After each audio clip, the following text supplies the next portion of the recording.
Hey everyone, so today I'm going to be doing a little something different again, and kind of introducing, I guess, some of the more memorable, slash favorite, slash fun boss fights that I've had, not only for the games I've been playing a lot, DS, BL2, but just in general, like kind of an introduction of my top 8.5 favorite boss fights. Not of all time, but let's just say newer-ish gen. Like starting, I don't know, PS1 and onward. Now, there are people who love mobbing more than bosses. There are people who love just doing missions. Most people probably already know this, but I love bosses. Like, boss fights are my bread and butter for gaming. Like, regardless of the game. If it has a good boss fight, a decent boss fight, pretty solid mechanics, then chances are I will love it. So what I've done here is kind of gather my top 8.5 favorite boss fights and kind of, briefly made a video about them. Yeah, the 8.5 I'll explain at the end and why there's a 0.5, which is weird, right? But anyway, so yeah, these will be from several games. We'll include some BL content as well as other games. So yeah, I hope you guys enjoy this. I didn't include Psycho Mantis because I haven't ever played that game the whole way through. So, in before Psycho Mantis. But anyway, yeah, please enjoy the sequence of bosses.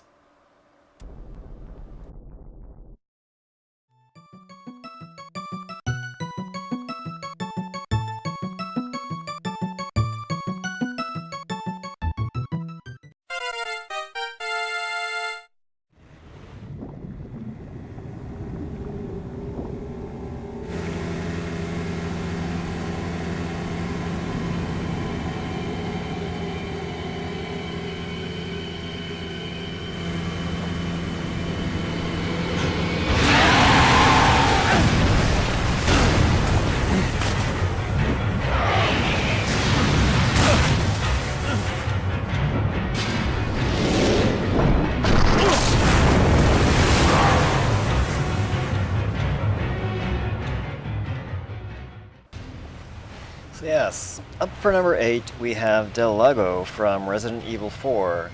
Now, this boss isn't hard. I mean, it's the first boss I think you face in Resident Evil 4. But, I don't know, it's a big fucking fish. Or a newt. A fish newt. A fute. And he's big, and I love big, ugly things that try to eat you, and this guy tried to eat me. And I don't know, it's just one of those bosses I remembered distinctly from RE4. So yes, number 8 is Delibow.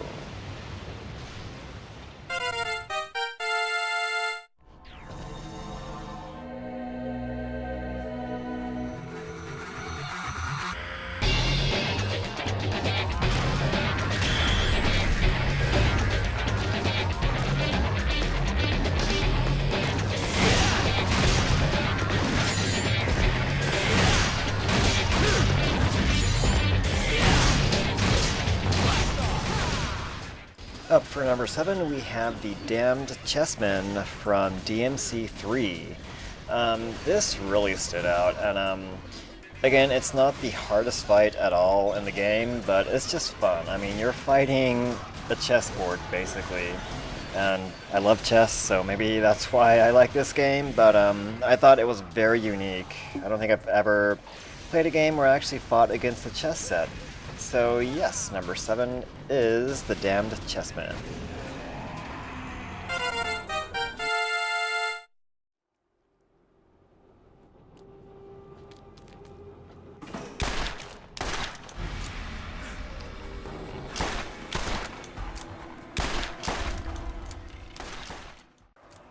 Next up for number 6, we have our own favorite Cromerx.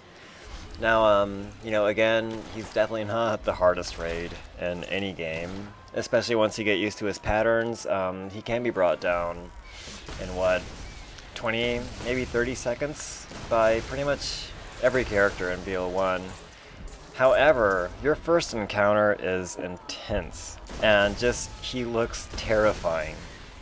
And this is a perfect example of a huge, ugly monster, or lobstrosity, that just wants to eat your face for breakfast. And yes, he is, least to say, very, very memorable. And a fun fight too, might add.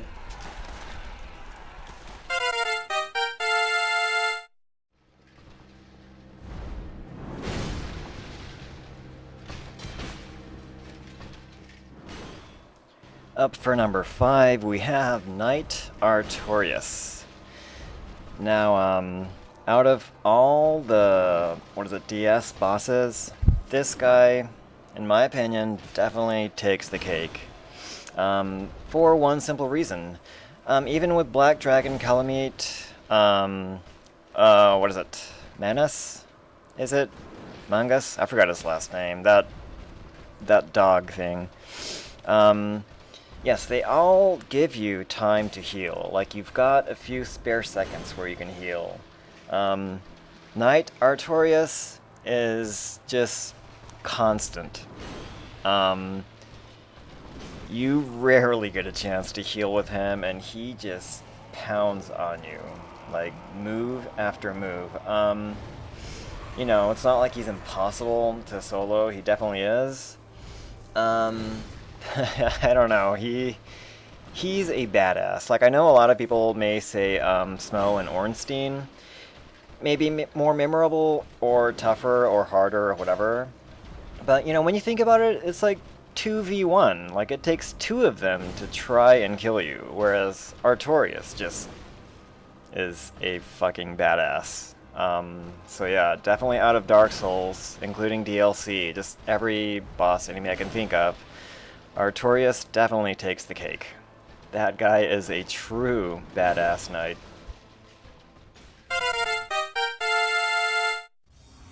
Leo, I've got a problem. I have to stop the Armada. They're heading your way. What? Then I'll go too. You protect the Levs. I'll catch up to you soon. Okay, but please be careful. Ada! To defeat the target warships, you need to destroy their engines. The engines are, just like the outer wall of Alman, protected by compressed space.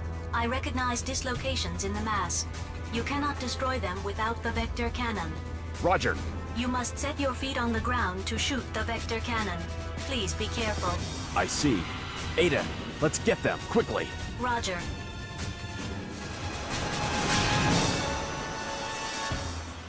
For number 4, we have the Bahram battle cruisers from Zone of the Enders 2, the second runner.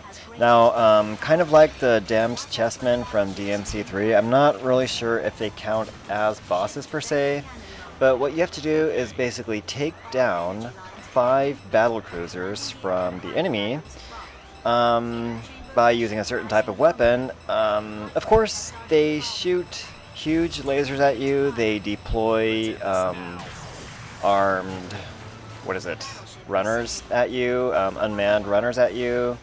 They throw a lot of things at you while you're trying to take down 5 humongous battlecruisers.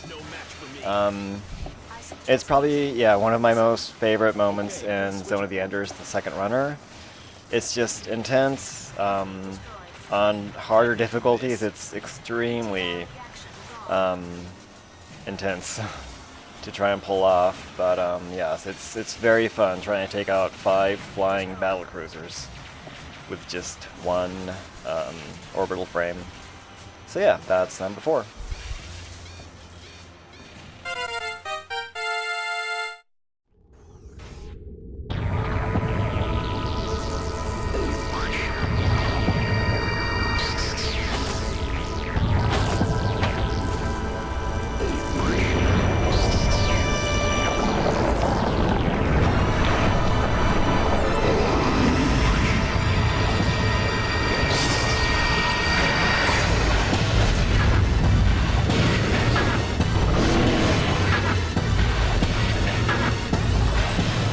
Yes, for number 3 we have Metroid Prime from the same game. Now, I've always loved the Metroid series ever since the first Metroid came out on NES. You know, to Super Nintendo, Super Metroid, Fusion, Prime. I've played all of them except for Prime 3 and Other M. But my favorite will always be Super Metroid, but even then, like, Prime just nailed it. It is a very solid game with a very epic end boss fight. Yeah, they really did well. This is a fun fight with a boss that you just can't simply shoot, but has multiple stages as well, and multiple tactics that you have to incorporate. A very well done fight.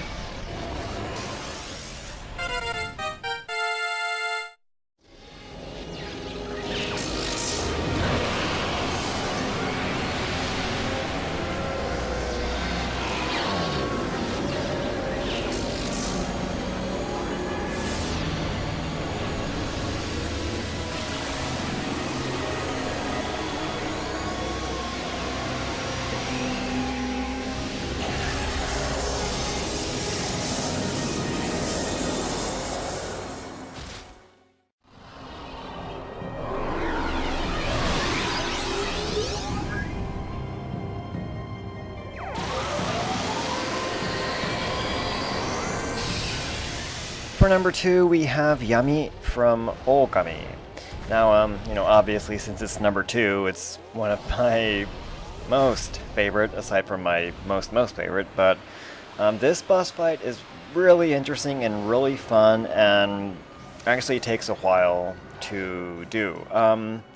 It's the opposite of what usually happens in Metroid, and that you know how Samus usually loses her powers at the beginning and then slowly gains them back. Throughout the story. This one in Okami, you actually, gain powers normally like you would in Zelda or Metroid or whatnot, but then right before the last boss, who happens to be, fairly challenging, you actually lose all of your powers.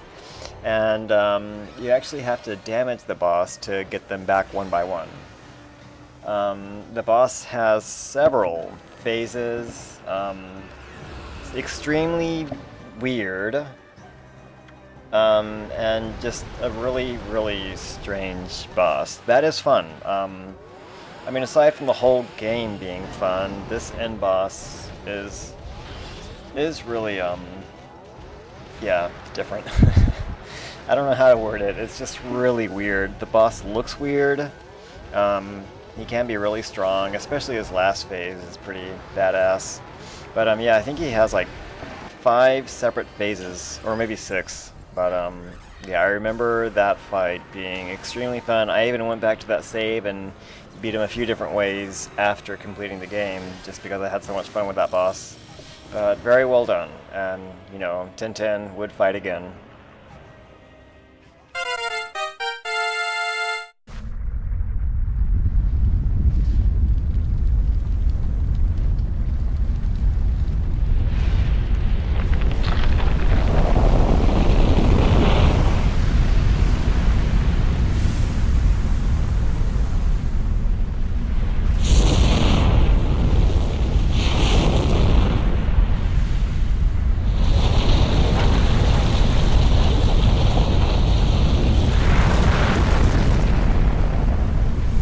Of course, right? Of course it'd be this game. It's literally a boss rush. The only game that is a boss rush. Maybe not so much the rush part, because it takes forever to get between bosses, but aside from, Mega Man? And, this game is a boss rush, and I love it. Every boss in here except for one, I think, I love. And that's a little tiny one. I forget what it's called. Like Artorias or something? I forget. But it's that small one that you have to ride on and break its armor. I hate that one. But every other boss in here is just spectacular. It's an amazing game filled with very, very unique bosses, and I love it. I love this game so very much. So then, what's this 8.5 I'd been talking about? You know, like, what's boss number 8.5? Well, that is a worthy mention. And, you know, tactics, mechanics, etc. don't necessarily make a boss fight, I feel. But there's one boss character that has just always stood out for me. So without further ado,